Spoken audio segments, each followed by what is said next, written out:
for this afternoon.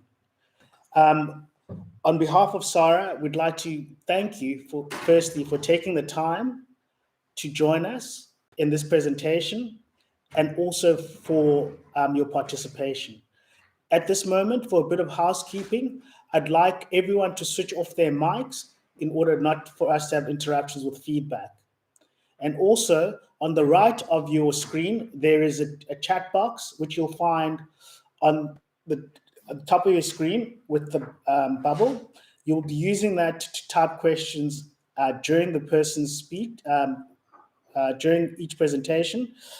And what we'd like to do now is welcome the manager of the Burial Grounds and Graves Unit, Ms. Mimi Sitielo. Thank you very much.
At this juncture, I'd like to welcome our CEO, who will be via the video conferencing, giving us a welcome to the session. Thank you very much.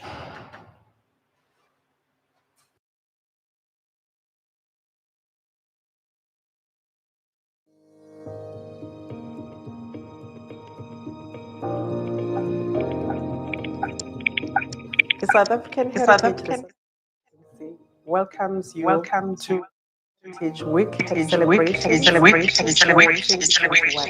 We are excited to engage with all our partner institutions and the heritage community of South Africa.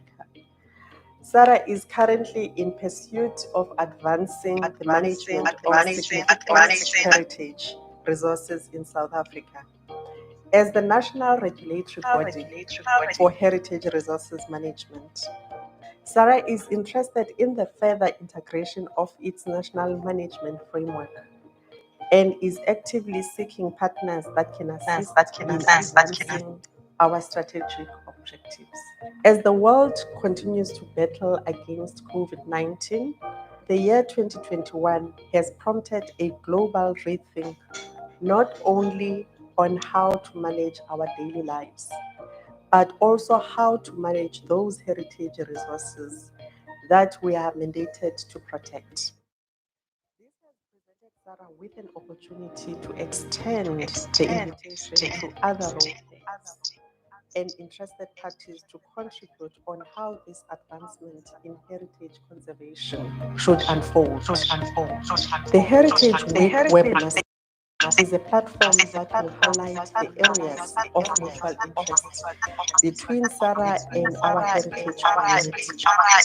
We intend on expanding our strategic network by addressing needs in heritage management, as well as the continuous building of skills for the heritage in an extremely dynamic world. The key purpose of the webinar is to provide clarity in our areas of conservation and to explore potential areas of mutual collaboration between Sarah and our heritage community.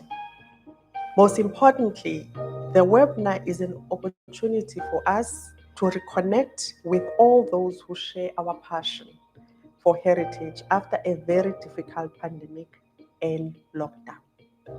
I thank you and welcome to our webinar.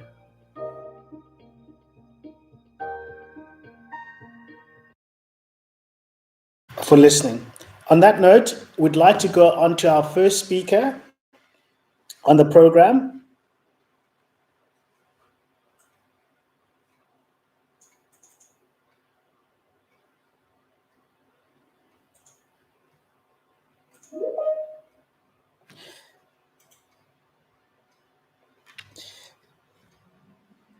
It's Mr. Chivazi from the Burial Grounds and Graves Unit, and he'll be covering the policy of the Burial Graves Unit. Thank you very much.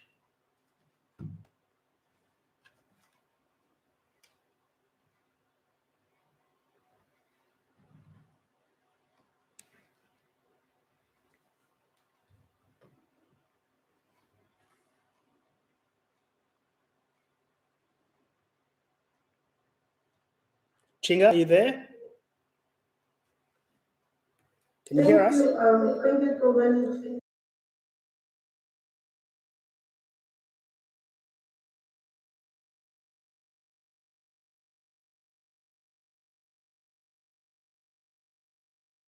Please make sure that your mic is switched off on your phone. We just need one mic on. While we wait,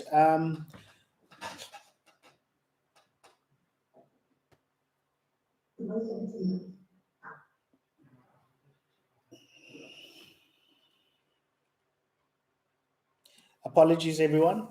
While we wait, again, just to remind everyone on housekeeping, please switch off all your mics, and also on the right-hand side in the chat, please leave all your questions to the group. Thank you.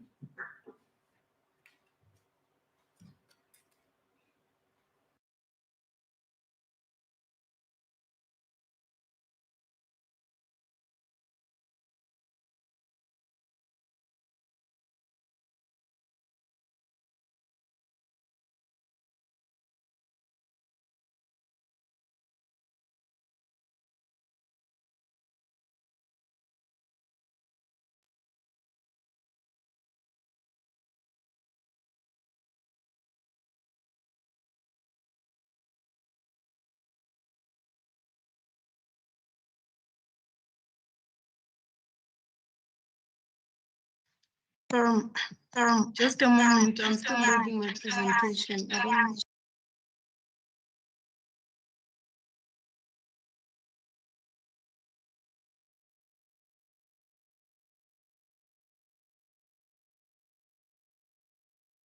We can also hear you. I can't hear you, Kuhlman. We can hear you see you. my presentation? Yes, we can. Okay, thank you.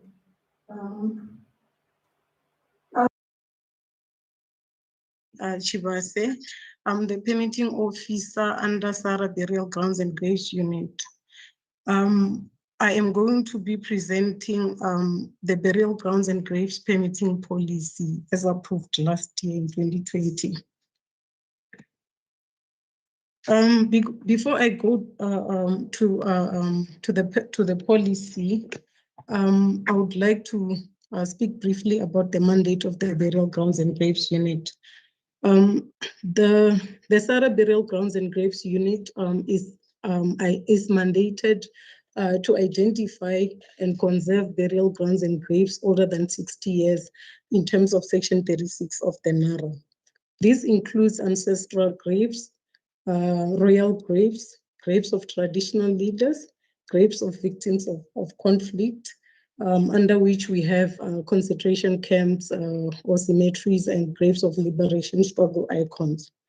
We are also mandated to promote and encourage public understanding of the national estate. We are also mandated to advise and provide professional expertise to developers and authorities on ethical management of human remains and burial sites. The unit also works closely with mining companies and other development companies to encourage adherence to the provisions of the NARA legislation. SARA's coordinating role in heritage conservation and management necessitates a more comprehensive approach, an intergovernmental forum, and stakeholder engagement. This is because heritage management is a growing field that is concerned with the identification, protection, and stewardship of cultural heritage in the public interest. To make heritage resources management effortless, SARA developed an online permitting system which has allowed the Burial Grounds and Graves Unit an opportunity to process permit applications for grave exhumation, repatriation, reinterment, GPR survey, and test excavation. While this is a great system, permitting needs a more standardized system to serve its purpose.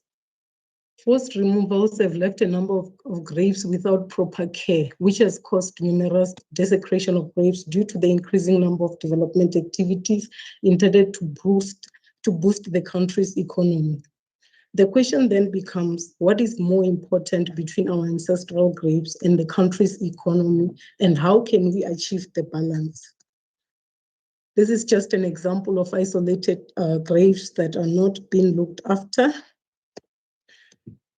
In terms of Section 36 of the National Heritage Resources Act, it is regulated that graves should be, it is regulated that no person may, without a permit issue or a competent provincial heritage resource agency, destroy, damage, alter, exhume, or remove from its original position, or otherwise disturb the grave or victim of conflict, or any burial ground or part hereof which contains such grave.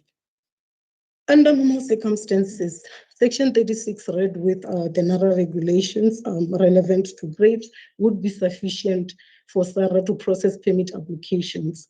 However, these have their limitations.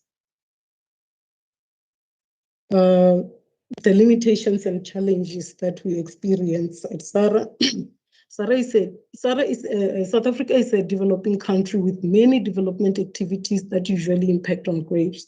Most of the graves that developers request exhumation for are graves that emanate from forced removals and therefore require a well-regulated permitting process. Obviously, this is because of the history that we come from, as everyone may be aware.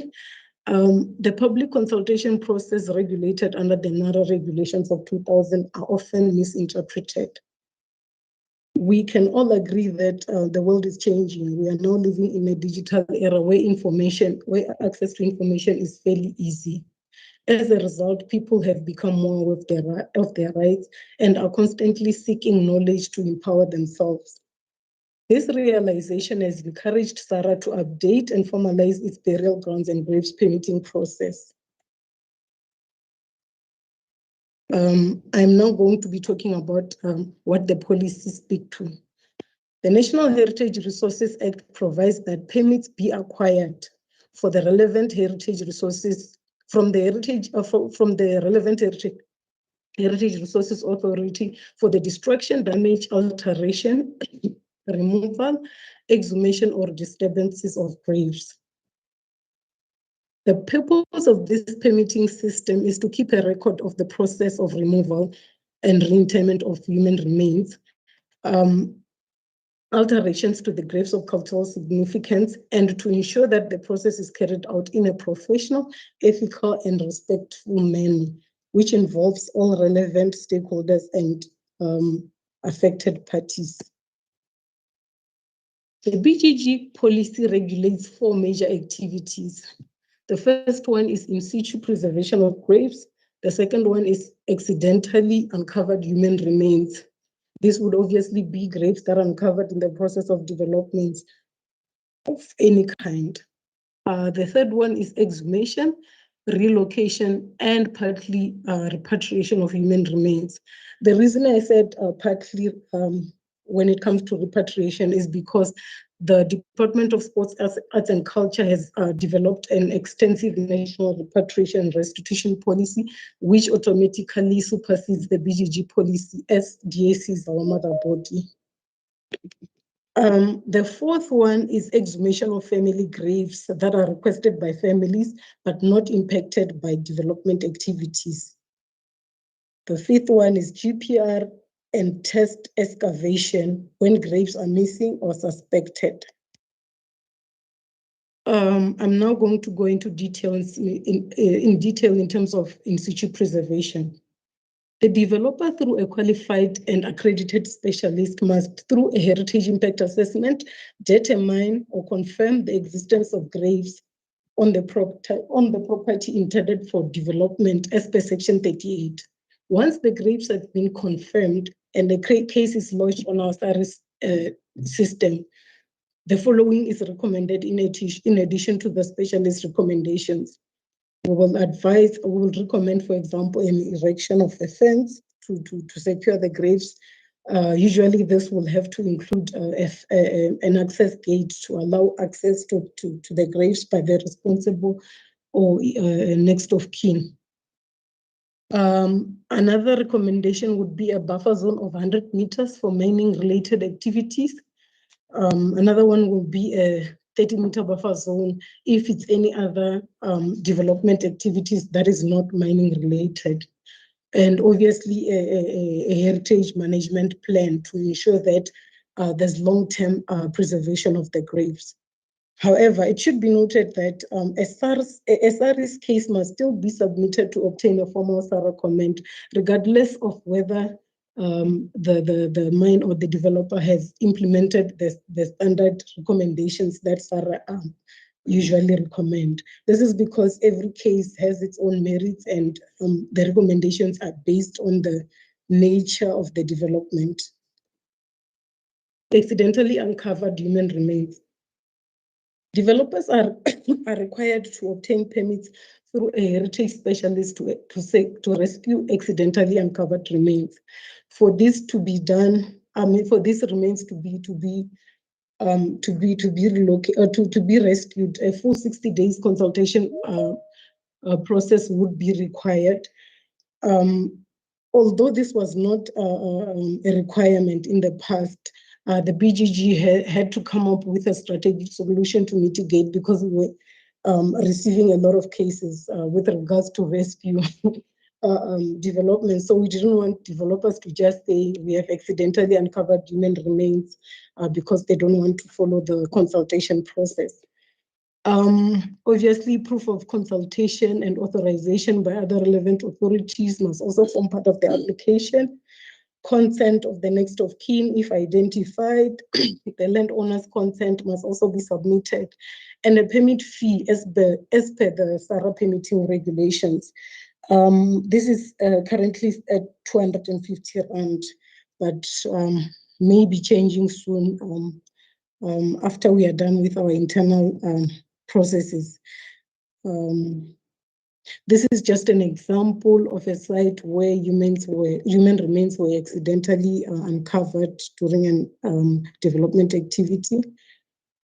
I spoke about the 60 days consultation process that is required for permit applications for BGG human remains. In terms of Section 39 of the NARA regulations, of 2000, a 60-day consultation process is required to identify the owners of the graves. This process would include erection of an exhumation notice at the grave site for at least 60 days. In the NARA regulations, it requires that the notice must be in all languages of the province. But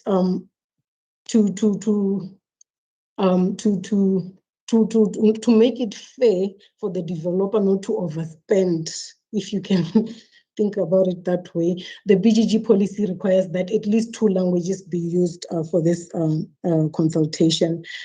Advertising in local newspaper articles, which will also include the 2 languages as prescribed by the policy. Advertising on radio stations if and when required. This is usually recommended in situations where there are a lot of graves that are to be exhumed and no one has responded to the newspaper articles. We usually recommend that they follow the radio station route just to make sure that they've gone beyond what is required in terms of consultation, because the Act says that you need to make an you need to make an exerted effort to consult.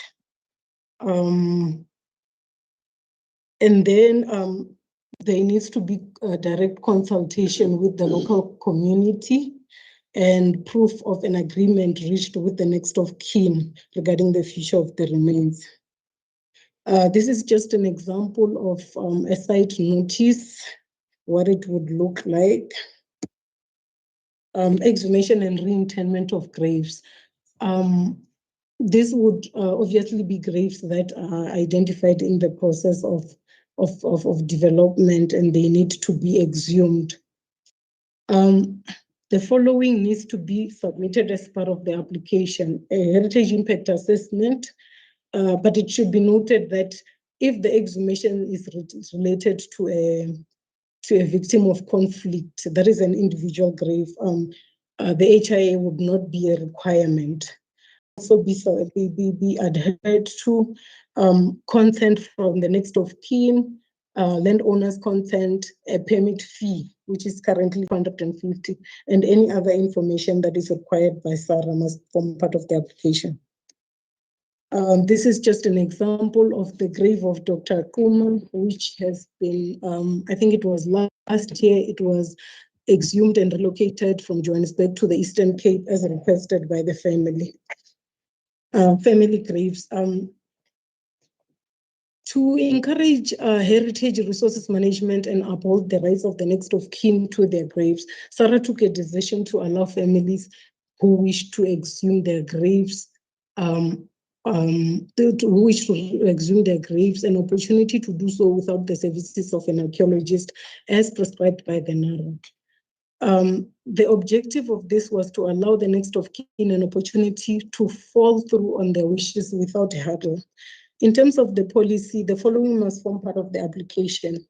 A death certificate to determine the age. As we know, in SARA, we've got 2 units that are dealing with graves. So it needs to be clear which unit it falls under. The other unit is APM, just to note, they deal with archaeological graves, which would be 100 years in age. Brief history about the individual, if it's a victim of conflict, a motivation for the exhumation, for the exhumation request, and consent from the next of kin. Proof of grave ownership must also be submitted. A permit fee, if they can afford, but if they can't, they can just submit a pension benefit document as proof that they can't afford. A burial order must also be submitted. This is obtainable from the Home Affairs. And they can also submit any other information as requested by SARA. Our other permits are GPR and test excavations permits. In terms of Section 36, it is prohibited for the use of excavation equipment or any equipment which assists in the detection of recovery of metal at a burial site or ground. In terms of the policy, the following information is required as part of the application. Proposal information, appointment information, landowners information, a permit fee, and any other information as requested by SARA. It should, however, be noted that upon confirmation of a grave, the exhumation requirements kicks in, which will then include the 60 days consultation process. This means that the GPR and test excavation permit does not cover for the exhumation of the individual that will be confirmed through the test excavation. The person will still need to go through the route of doing an extensive consultation as required. This is just an example of suspected gravesite in Carolina, Mpumalanga. In conclusion, heritage is an evolving space which requires SARA as the regulatory body to adjust to change, but at the same time remain vigilant about the protection of our precious heritage resources.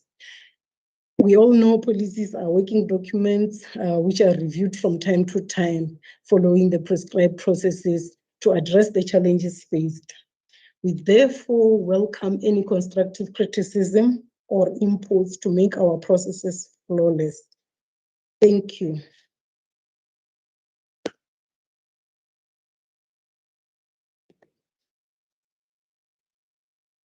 Thank you very much, very much, very much, very much.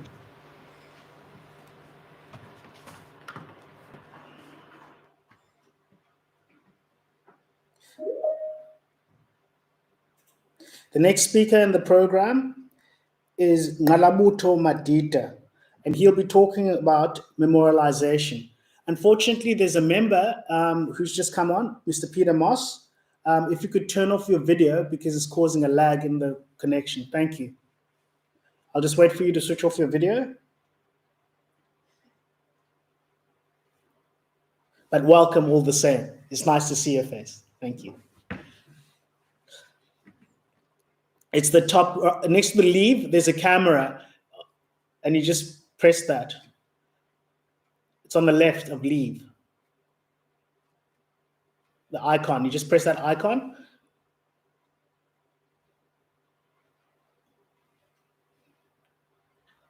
Can you switch off his camera? Okay. Thank you very much. Yeah, you had it. Do it again.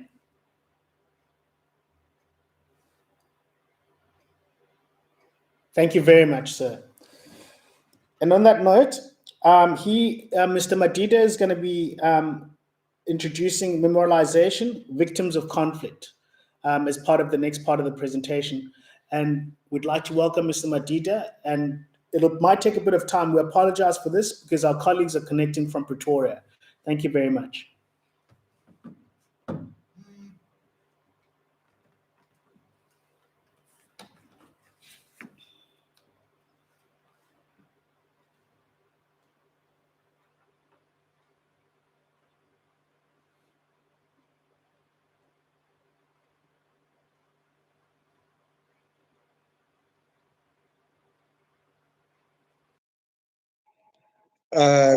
Good afternoon, colleagues and guests. Is the presentation visible?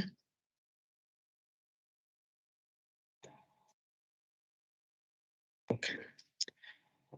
All right. Are we going to look at memorialization in as far as the National Heritage Resources Act is concerned, and that as a mandate that emanates from the legislation itself.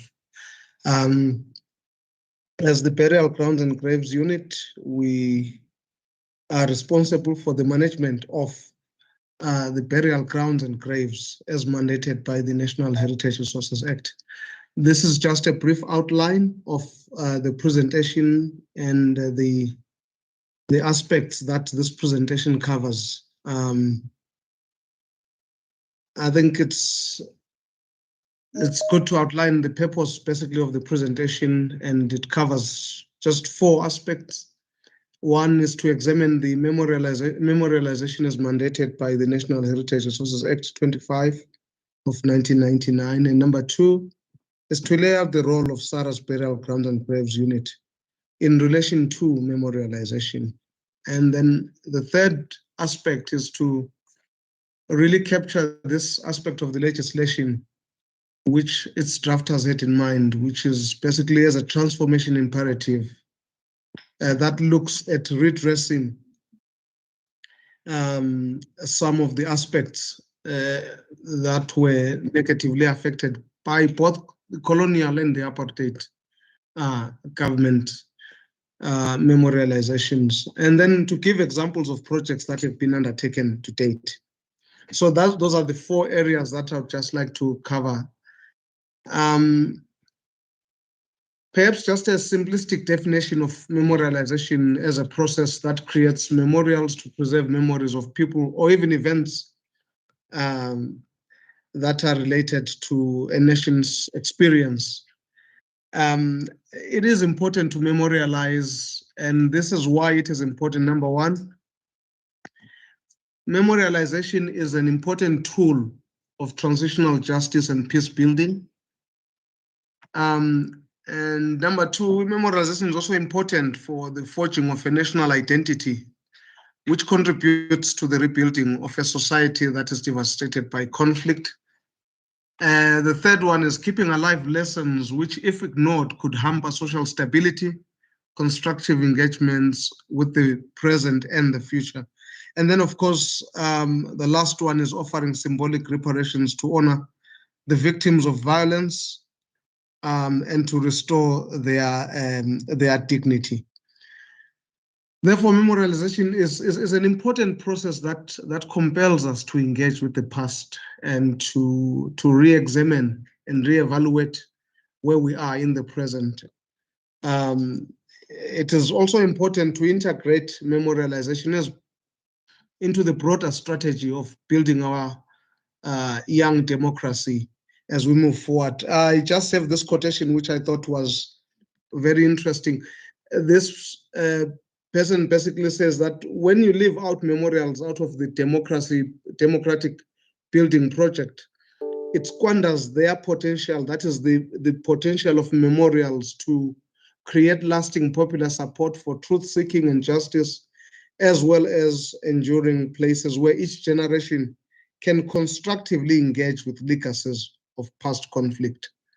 And thus erecting physical structures that are a reminder of the community's violent past can contribute in a large measure to building a culture of respect for human rights and peaceful resolution of conflicts. And then just on the third part of our presentation, that the memorialization is not just being done willy-nilly, but it's a mandate which the National Heritage Resources Act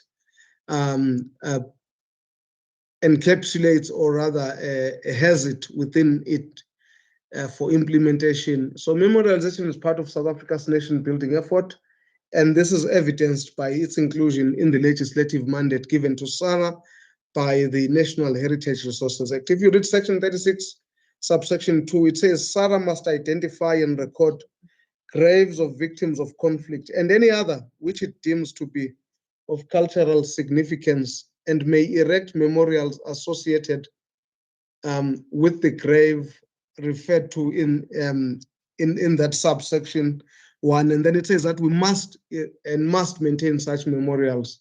So there is that that important part, that we need to erect memorials and maintain them.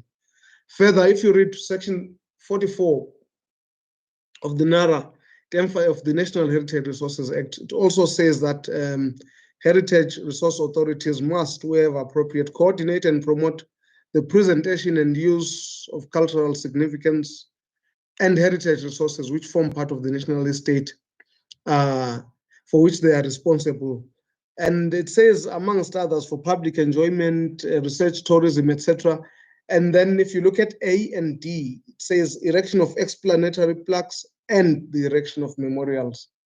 So what I do say there is that memorials are therefore part of the government or broader strategy for nation building, cultivating social cohesion, and strengthening democracy. Now we zero into the unit itself. What is the role of the Burial Grounds and Graves Unit? Well, it's an arm within SARA that is responsible for the protection of burial grounds and graves as part of conserving South Africa's national estate. And so we are mandated to identify and record graves of victims of conflict and any other graves which it deems to be of cultural significance. Here are the graves that are covered by the National Heritage Resources Act. These are ancestral graves, royal graves, graves of traditional leaders, graves of victims of conflict, graves of individuals designated by the minister by notice in the Gazette, historical graves and cemeteries, other human remains which are not covered by the Human Tissue Act number 65 of 1983. But the unit also focuses on graves that are 60 years and older, but below 100 years. And this includes graves that are outside a formal cemetery administered by a local authority. So memorialization in particular specifically focuses on royal graves, graves of traditional leaders, graves of victims of conflict, graves that are designated by the minister in the Gazette. And I think that you can say that the others are simply protected just much more generally in terms of their impact, say by development. It would be very difficult to memorialize an entire historical cemetery. So it would be protected, say, by the colleague that has just spoken just before me. This is how we identify, because the Act mandates us to identify, well, there is research that is done by the South African Heritage Resources Agency through BGG, where certain, say, victims of conflict or sites connected with victims of conflict, both in the liberation struggle, but also, say, in the Anglo-Boer War, for instance, or the South African War, rather, let me put it that way, are identified. You have government departments and other state entities. We can have identification done through partnerships. I can give an example here with the Department of Traditional Affairs, where royal leaders can be identified by communities, but also by requests of families of victims of conflict. In terms of the process flow, identification, of course, comes first by the entities or the structures that I've mentioned. And then the important thing that follows is stakeholder identification, the people that may be connected to that, to the grave or to the graves that would need to be memorialized. And then consultation follows with families, interested and affected parties. And then a needs analysis is done where expectations are discussed and conceptualization is also discussed. And then, of course, that creates a back and forth until we get to a point where we are comfortable in drafting the terms of reference to commission the work. And when that is done, then appointment of a service provider and rehabilitation and construction is done. And in doing so, we then try to empower communities by making them part of the construction process or the memorialization process. Memorialization is an important part of transformation in the country. Many, perhaps some of those who may have been part or are aware of the drafting of the legislation, it was drafted as a transformative act to try and address some of the points that are highlighted in this particular slide, to celebrate our achievements, contribute to redressing past inequities, facilitate healing, and then material and symbolic restitution, promote new and previously neglected research traditions and customs, and then take into account all relevant cultural values and indigenous knowledge systems. When you look at this particular as memorialization, particularly as a heritage transformation imperative, the construction and erection of memorials which challenge the colonial and apartheid era memorials is part of redress. And I talk about small towns. If you visit particularly small towns, you will realize that the landscape of memory, which is cited in the quote that is just below there, still bears the hallmarks really of an era that is bygone and does not reflect the current dispensation that is inclusive.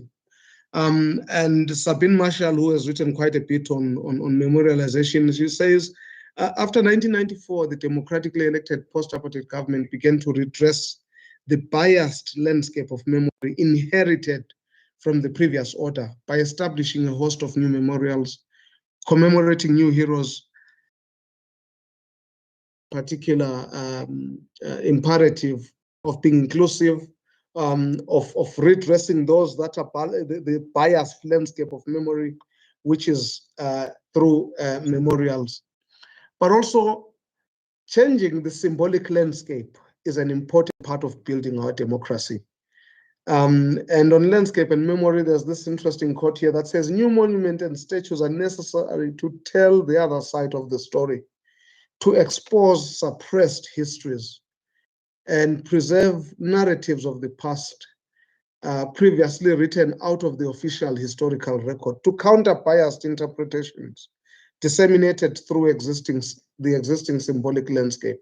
And therefore, this symbolic landscape of a new democratic dispensation can only be created by us as we memorialize, and graves form an important part of that. We need to think about memorialization really as not being restricted to just conferring dignity on the victims. It should be about creating awareness and reinforcing the democratic institution. But also, we need to be careful as we memorialize that we need to balance between telling the objective, and I've put it in quotes to problematize it, objective truths that bring justice to victims, while offering multiple perspectives that provide an inclusive, representative, and a dialogic view of history.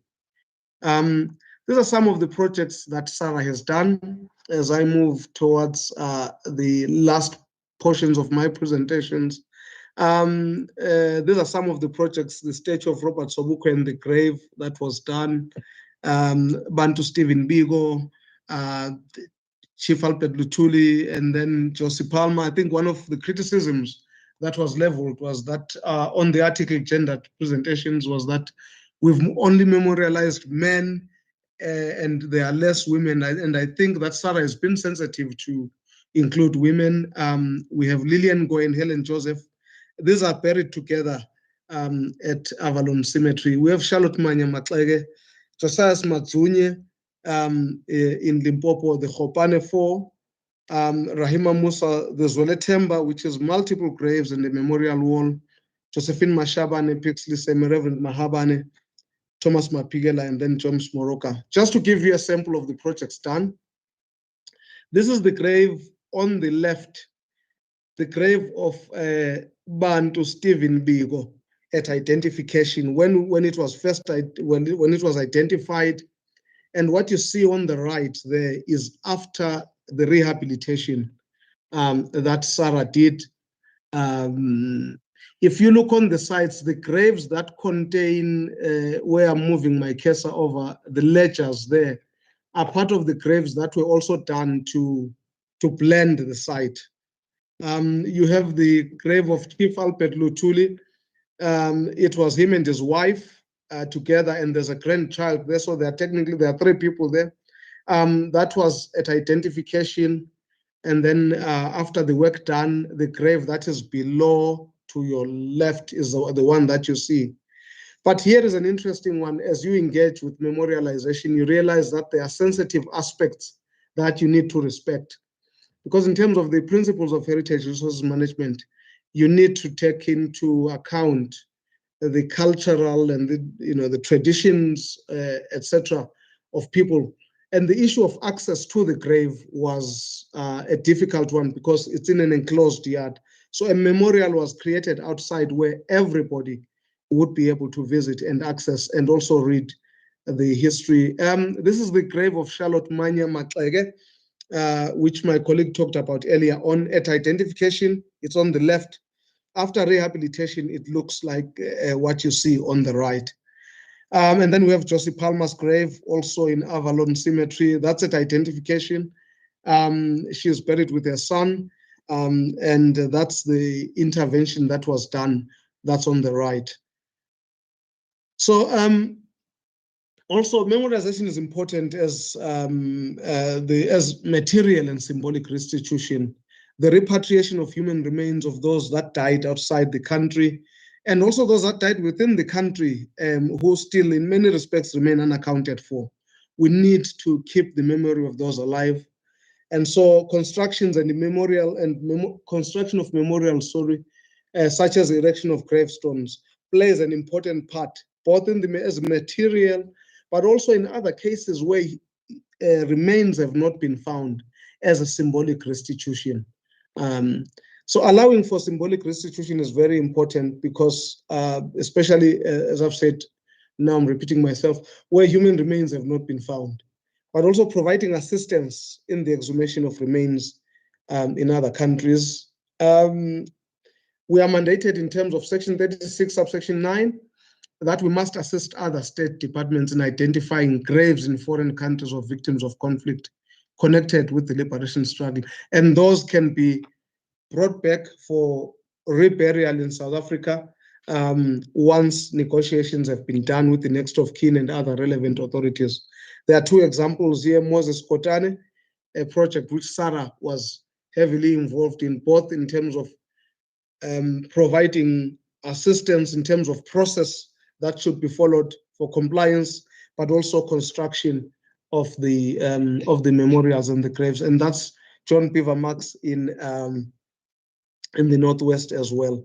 Just to give some of the projects that have been done outside the country, the 150 headstones that were sent to Tanzania to mark people who died in exile during the struggle. You have the Matola raid in Mozambique, the rehabilitation of the graves of Moses Kotane and JP Marks in Moscow, and then the assistance provided in the exhumation of Patrick Vundla in Botswana and Pascal Makamba in Angola. But we don't just do, in case people maybe think we just restricted to graves of liberation struggle icons, we also do other projects, for example, cultural, religious, and also rescue. We have Manchi Masemula in Limpopo. She was a martyr who was killed for her faith when she was young, and that site was rehabilitated by SARA. We have Magrita Yankees, who's an example of a community that has really been neglected in many respects, and their language is disappearing, the new language. And I think that was done to bring awareness of the disappearing heritage that we have. And we have Grand Mines. And here are the examples of the projects done as completed. That's the grave at identification. That's after rehabilitation of Manchi Masemula. Magrita Yankees makes a very interesting reading, because the new language is a language that's only spoken now, as far as I remember. It was about 12 people left, and she was one of the people that passed away, and she was one of the last speakers of the language. So it's a language that is disappearing. This is the only grave in the country that's written in a Khoi language, the new language of the Khoisan people. And so that makes it a very unique project. And then the crown mines, which my colleague perhaps referred to earlier, this was a graveyard of miners that was exposed by a flood. And those human remains, having been exposed, SARA moved in to rescue them. Now, to give them a dignified burial, SARA had a memorial done, which spoke to the history of what mining has done and contributed to the development of this country, but also to give dignity of the people that were buried there. It will be interesting just to note that there were people from China, there were people from Mozambique, there were people from all over that had been exposed, and the material remains that they were buried with could speak to that. And then we have royal graves.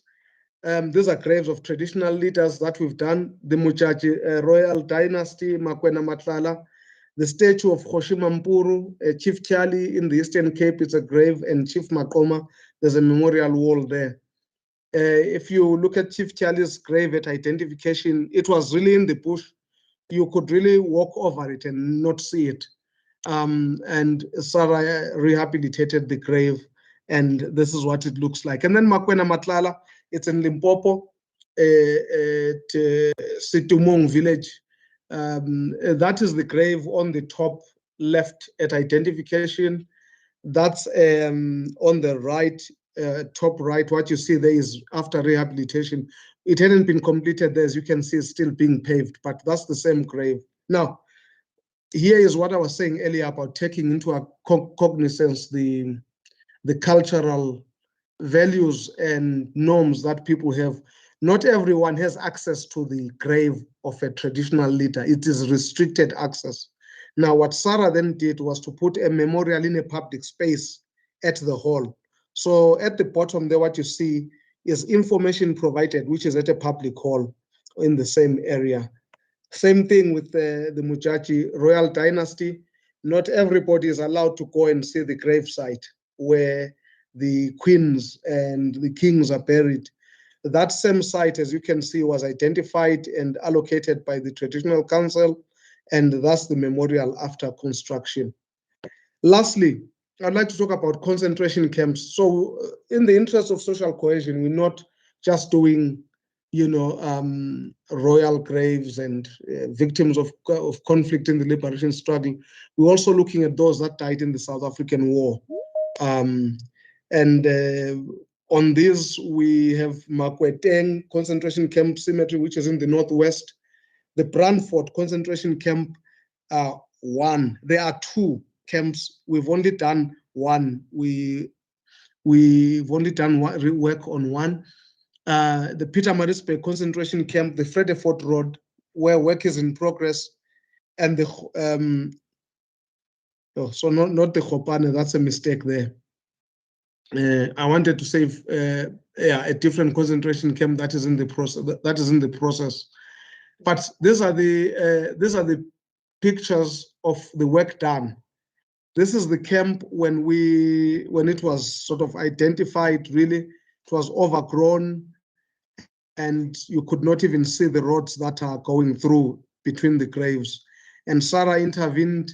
If you see these bushes that are on your left, they are the same trees that you see there at the top after being trimmed. So there's work that was undertaken there, clearing and rehabilitation. And then this is the Marquette concentration camp. What you see there is that vehicles were now driving over the cemetery where people are buried. And that post on your corner, that's the picture on the left, is the boundary that marked where the camp was. Sarah intervened, and on the right, what you see there are bollards which stopped the vehicles from driving through the concentration camp cemetery. And right now, the place has basically rehabilitated itself as no more vehicles are driving over the burial area. We are currently in the process of rehabilitating the Fredefort Road concentration camp memorial, and we'll also do some clearing on it. These are the pictures as things stand today. The wall where you see the line, that's on the bottom left, the wall was basically collapsing backwards because of the sinking foundation. This memorial was built possibly around 1994. We're now intervening and we are reconstructing that section so that it is safe to visit. As I end, I just want to put out these challenges, and then maybe we can then discuss later. But one of the challenges we face are expectations from stakeholders, particularly families, about financial or material compensation. It's not our mandate, but when you do go out to families of victims of conflict, they do ask, okay, what are we going to get? And we need to then try and explain our mandate, that it's not about giving the money out, but it's about bringing the dignity through rehabilitation. And then conflicts within families over the rightful next of kin. This is another challenge that we find, that you engage with a particular member of the family and the family is together, but that family is divided, and often there's another faction of the family, and that can bring conflict into the project, and that's something that has to be managed. And then inadequate funding and capacity for memorialization, given the magnitude of the mandate. Victims of conflict, it's just wide. There are still areas where we've not even scratched the surface in terms of what the Act has mandated us to do. And then lack of awareness on the importance of establishing local heritage authorities. Some of our authorities within, say, the state itself are not aware of the importance of having, let's say, a heritage authority at municipal level. And that can create problems when you want to undertake a project. Lastly, vandalism and desecration of rehabilitated graves. I think one of the worst examples we have at the moment is the one that happened in the in the Northern Cape, where a grave was rehabilitated by Sarah. And within a short space of time, I think over a month or so, that grave was heavily desecrated. So vandalism of memorials and desecration, as people either recover what they can use from the graves or other material, it has created a problem. So maybe we can engage on this. And I'd just like to thank you so much for your attention.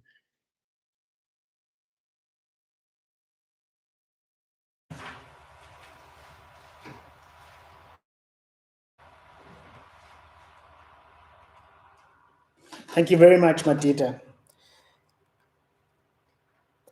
Before we start on the length and depth of this unit's work, and in the manner in which they engage in very complex issues around restitution, reconciliation, repatriation, on very serious issues that look at our community as South Africans as well as the greater community.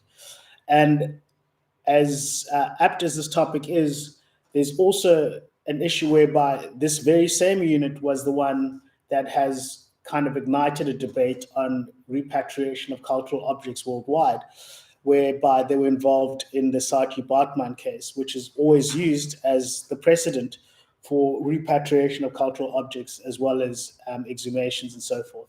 So I'd like to thank them for the both knowledge that they've imparted to us, as well as the way in which they handle some of the most complex issues that have to do with the way in which we engage with heritage and also people in heritage. To that note, I'd like to open up to the questions that have been posed by all the participants. And please, if we've left something out, put up your hand and we'll designate an answer towards answering your question. However, I'd like some assistance in terms of answering each question from each stakeholder. So we're going to start with the first. I think we'll start with Tinga in terms of questions fielded to you.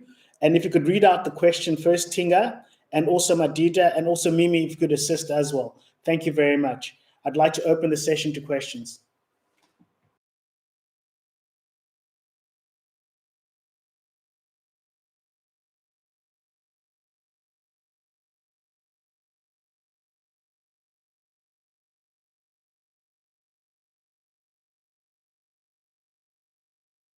Question? Okay. Thank you very much. Thank you. Director.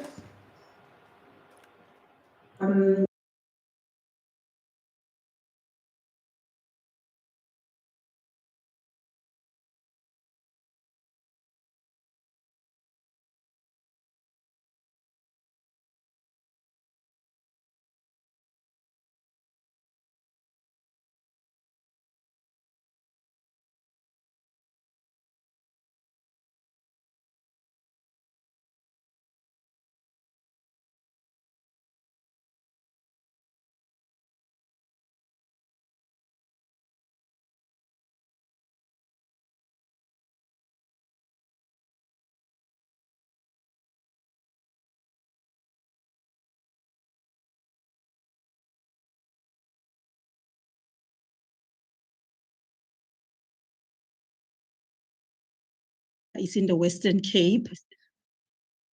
Heritage Western Cape is a competent authority to handle the matter because they have been assessed to deal with graves of cultural significance in terms of their competency.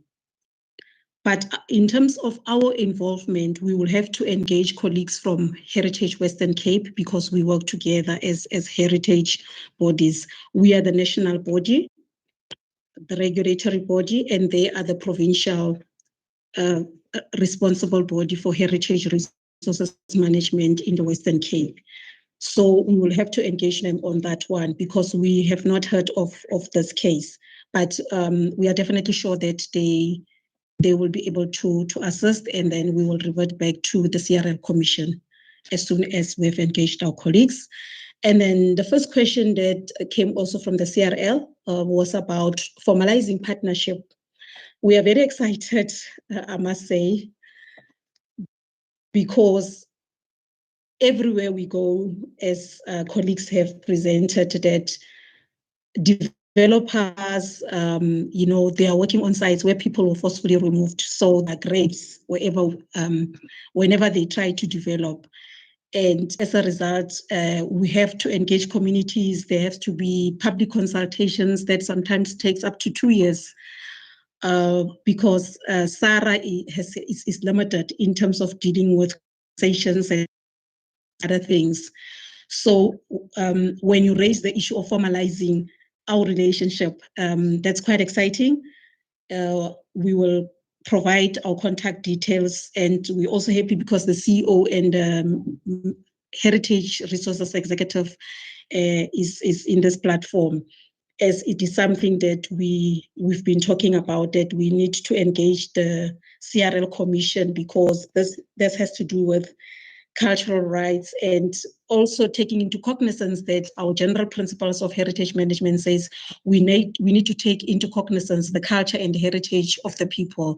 This act must unite people, in as much as there will be some issues emanating from the relocations. As Tinga has said, that we are stuck. It's development of the country's economy, and we also have to protect our heritage, and we also have families who must give consent for any relocation of their ancestral graves.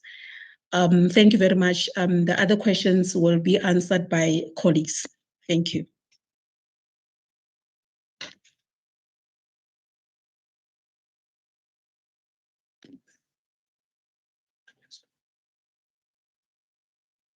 There's a question from Shannon DB Wells. Today's notice. Thank you, Asmini, for that. Thank you, Kovani. I'm going to be answering questions from Shannon Hardwick. I don't know if colleagues can still hear me. Can someone please confirm that I'm audible? Yes, you're loud and clear. Thank you. Can hear you.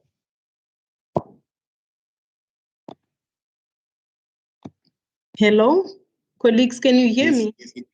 Yes, you are audible. Thank you, Tinga. Okay, thank you. Yes, Shannon asked about the 60 days notice.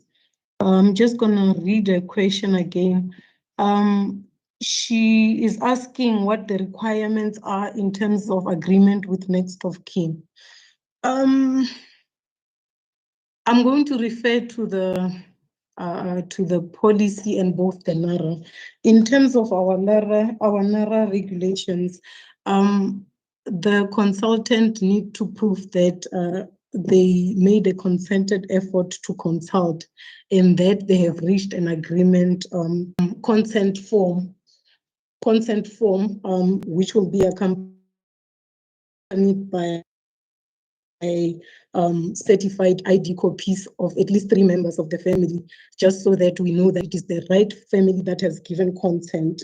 The reason for this is to make sure that we don't have people who are not the right next of kin authorizing exhumation, because we don't want problems. We know graves are a very sensitive subject, so we are trying to close any loopholes so that we don't have any issues in future.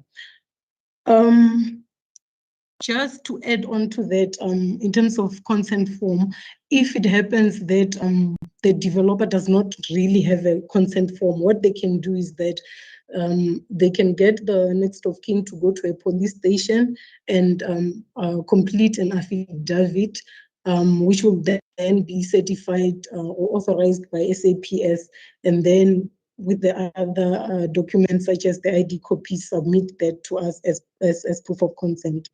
The second question that Shannon asked was with regards to human remains accidentally uncovered. The question was, what happens to human remains discovered accidentally during the 60 days notice? And if there are any risk during this time. So in our policy, it is provided that the SAPS needs to collect the remains and store them in their offices or their anthropology, their forensic department, just to ensure that they are kept safe until the 60 days consultation process has been completed. But also this depends on the area where the remains have been uncovered. If the remains have been uncovered in an area where it is not that exposed to things like erosion, if there are any rains and stuff, then they can cover put the soil back to cover the remains until the 60 days consultation process has been completed and SARA has authorized for the exhumation, for the rescue to be done. I think that is all from my side. I don't know if there's any question that I missed, but colleagues can assist. Thank you so much. I hope this answers your questions.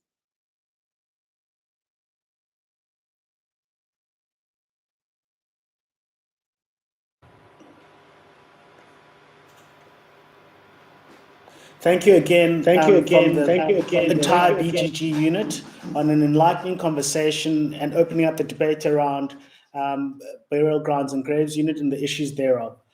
We'd like to thank everyone on attending this session, and we'd also like to say that should there be any inquiries, please do not hesitate to use the relevant website and www.sara.org.za and to lodge your questions and or inquiries to us. We welcome any debate, as this is the start of us getting to know more about issues pertaining to heritage resource management when it comes to burial grounds and graves in the country as a whole. Thank you very much.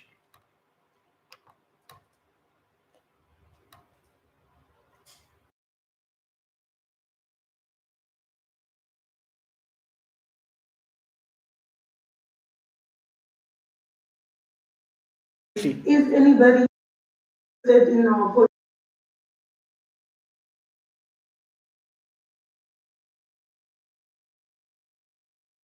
Much, Mimi. And on that note, on behalf of SARA, CEO, the council, and the staff, we'd like to say thank you very much for everyone who's attended, and we are very grateful for you taking the time. Have a wonderful afternoon and happy Heritage Day. Thank you.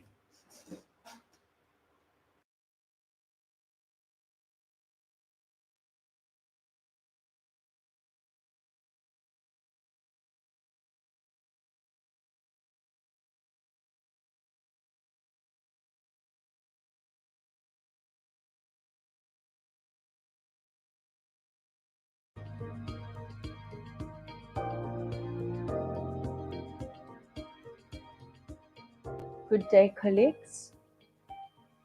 We are here in this session and we have invited you as the partners in Heritage Resources Management. I am Mama Komoreng Nkasi Lisawana, an executive responsible for Heritage Resources Management at SARA. While this session was meant to introduce you to the policies that we approved in the past year, we hope it also provided you the opportunity to engage with us. And we thank you for availing yourselves, for your participation. We valued it. Continue to engage with us throughout. We wish you all the best. Thank you so much.